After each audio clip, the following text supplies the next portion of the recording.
A day in my life, mga idol. Kumusta kayong lahat? Nagubad na nga kaagad. Eto, maligo tayo kasi napakainit ng panahon talaga. Dahil dyan, maligo tayo. Di ba? O, yun lang naman yung solusyon dyan. O, para ma-fresh tayo, ayan na. Mapapansin nyo, ang laki ng tinaba natin simula nang galing tayo ng probinsya. Nawala na yung abs natin. Ilang buwan pinaghirapan. Sponsored pala natin yung sabon dyan, Perla, pampaputi sa mga nasunog na balat. Kaya kayo, pag naiinitan, ligo lang. Pero huwag maliligo pagka galing sa galing sa yang trabaho ng babibigat o pawis na pawis ka. Kasi hindi masyadong advisable doon, mapapasma kayo. Sabi ng lola ko yun. O, di ba? Kaya ito, ligo muna tayo. Hilod-hilod din, pero yung likod ko hindi ko naabot. Ito nga pala, sponsor ng shampoo ng kabayo. Sponsor ng isang kaibigan natin. Salamat. Salamat sa nagbigay. Alam mo na kung sino ka. Inuwi ko pa talaga yan galing sa barko. Kaya ayan. O, ligo lang. Walang hilod-hilod. Isang mabilisang ligo. Mamaya ulit. O, di ba? Para fresh tayo lagi. Napaka-importante yung hygiene sa katawan. Hindi lang pala dahil doon, no? Dahil sobrang init. Dahil dan shortcutin na natin, nagko-conditioner din pala ako. Para hindi masyadong maghiwalay itong buhok natin sa mga ulo natin. Kasi napapanot na tayo.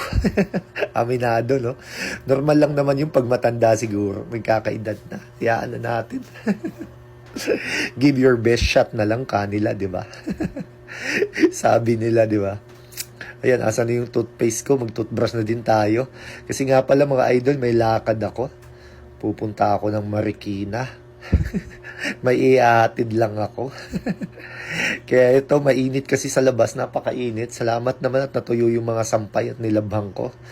Ito, mabilisang ligo lang, toothbrush. Takas mag-almusal na din tayo.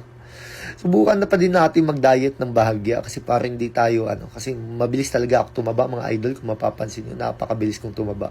Saan-saan lang binubugaw. 3 minutes na ligo pala to, mga idol, yung title ng na to. Video na to, di ba? Isang mabilis ako, ayan, fresh na, hindi abot yung likod, kaya wag na. So, ayan, magpunas na tayo. Nung makaalis na tayo, medyo late na tayo sa natin. Appointment natin mamaya. Aba, may appointment no, may trabaho lang. Wala pala, dakilang tambay pala tayo. Kaya gumagawa tayo ng kung ano-ano mga kalukuhang video. So, ayan, mapapansin mo, fresh na si Marta Boy. At handa na tayo sa ating lakad. Mahirap kasi magmotor ng napakainit na walang ligo. So, ayan. Mukhang 15 anyos na ulit. 18 naman.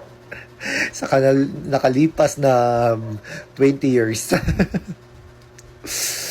So, ayan, tawas. Huwag kakalimutan magtawas. Baka malapit tayo sa isang masisita tayo. Baho naman, o, di ba? O, tara na. Tama lang nga yan.